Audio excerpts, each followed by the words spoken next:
একদিন আমাকে মনে পড়বে, কিন্তু সাহস করে ফোন দিতে পারবে না। লজ্জায় নিজেকে সংবরণ করবে। আমাদের এত গল্প আর এত স্মৃতি জমেছে যে তুমি অন্য কারো মাঝে আমার ছায়া দেখবে, কিন্তু সেখানে আর আমাকে পাবা না। একটা আক্ষেপ জন্ম নিবে তোমার ভিতরে। রাত গভীর হলে আমার ফেসবুক ওয়াল ঘুরতে মন চাইবে তোমার। হয়তো সব বাধা ভেঙে মনের সাথে যুদ্ধ করে হলেও আমার প্রতিটি পোস্ট দেখবে, হাসবে, রাগ করবে, কিন্তু আমাকে সেই অনুভূতি বলতে পারবে না। এর চেয়ে আর বড় কষ্টের কি হতে পারে বলো? কোনো এক ভোরে কিংবা গভীর রাতে ঘুম ভেঙে ফোন চেক করে দেখবে আমার কোনো টেক্সট আছে কিনা। আমাকে না পেয়ে তোমার যেই দীর্ঘশ্বাস জন্মাবে তা তোমার প্রাপ্য ছিল।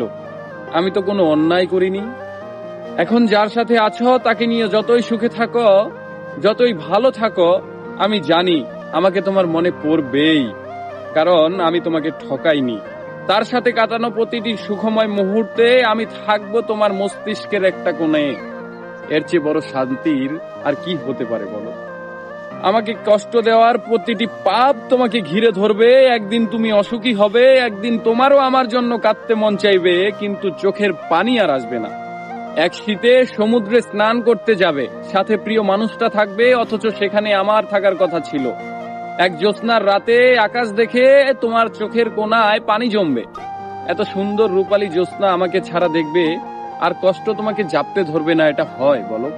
একদিন আমাকে দেখার জন্য আকুল হবে, রাস্তায় খুঁজবে, পাবে না। সেদিন আঘাত লাগবে, সেদিন বুঝবে কি অন্যায় করেছো। একদিন বুঝবে ভালো একটা সম্পর্ক শেষ করে কেউ ভালো থাকে না। একদিন বুঝবে কথা দিয়ে কথা না রাখাটাও একটা অন্যায়। সেদিন চাইলেও আর নিজেকে ভালো রাখতে পারবে না। কিন্তু একদিন আসবে, সেই দিন আমি আর তোমার মাঝে সুখ খুঁজবো না।